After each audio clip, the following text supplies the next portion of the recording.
What's up guys, welcome back to my channel. This time I am in the A class again. I've got another special car to show you because it's actually the Mercedes A class's rival. So let's talk a bit about the Mercedes and then we'll jump on to the Audi. Alright, so if you check my full review of the A class, you can you'll know a bit more about it. I just talk through the basics. This has a very large 7.7-inch display, and that's the Navi right now. So if I click home, I've got my phone, media, I can connect my device to it. I've got the radio.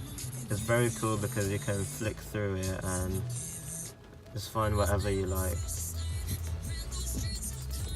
You've got your vehicle info, tells you a bit more about your vehicle, the engine, and stuff like that. And you can also download the Mercedes app on your phone. It actually allows you to unlock your car and lock your car for any purposes. You can do other stuff, check if it's got road tax, if it's got fuel, and if it's not got fuel, navigate to the nearest petrol station from your phone, and it will navigate it through the system as well, but it will work from your phone. Also you can do it on the system. Okay, you got your car settings, quick access, assistance, and you can keep your car in line when you're on the motorway. You got vehicle dynamic select. So right now I think the car is on comfort, but you can put it on sport, individual, eco, dynamic.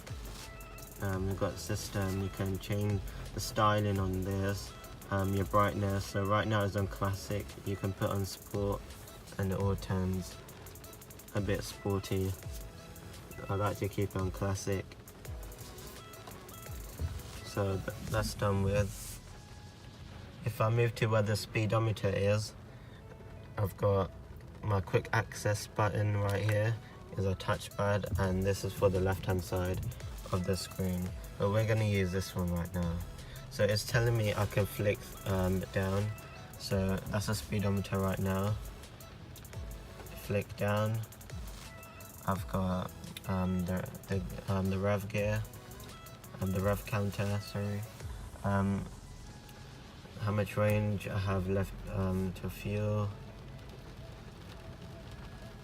and that's if you're driving in eco.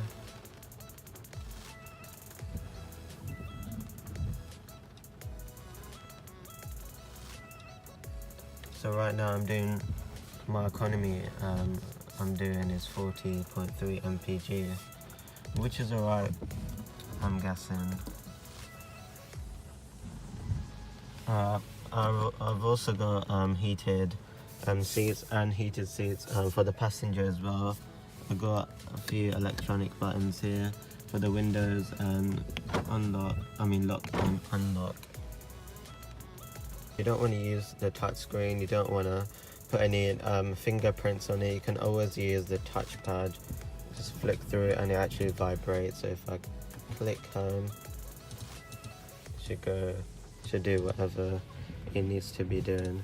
Okay, if I go on dynamic, it was on comfort, but sport, individual, eco, but I like to keep it on comfort, so let's keep on that.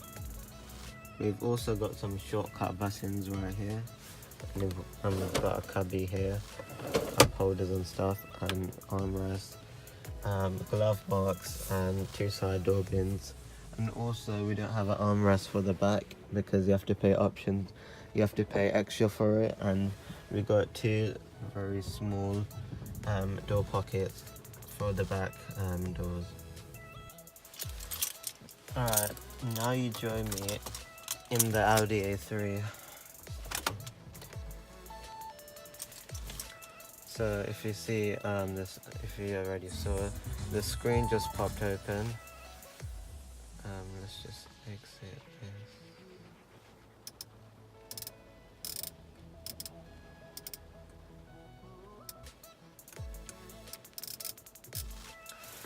Okay, So it has a small navy right there.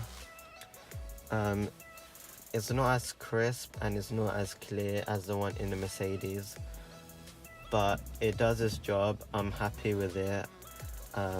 Other people, other car reviewers, they prefer Audi system better than Mercedes, but I personally like Mercedes system better. Alright, so that's a screen right there, and I've got my shortcut buttons right here. So if I click up to radio, should go to radio, and then I've got this to control it, to move about with the swivel wheel. And if I want to click it, I click with that button. And that's my volume button, up and down. This car is a manual. It's a 6-speed manual.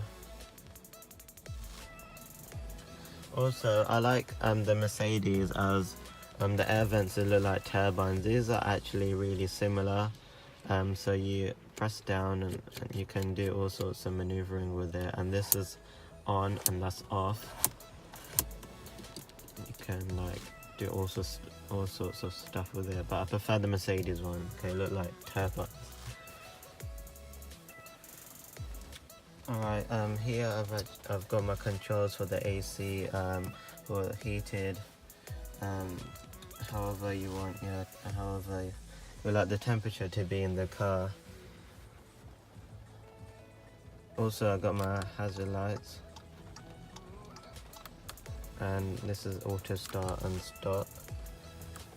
So it was activated, it still is, and I can pop the screen down if you don't want it, if you want to concentrate on the road, and also you can pop it back up.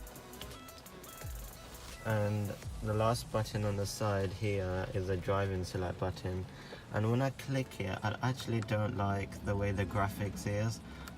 As you saw the Mercedes one, it was so good, it was very colorful, and this is just like pale, like a really dull gray and silver. I don't really like the colors of it.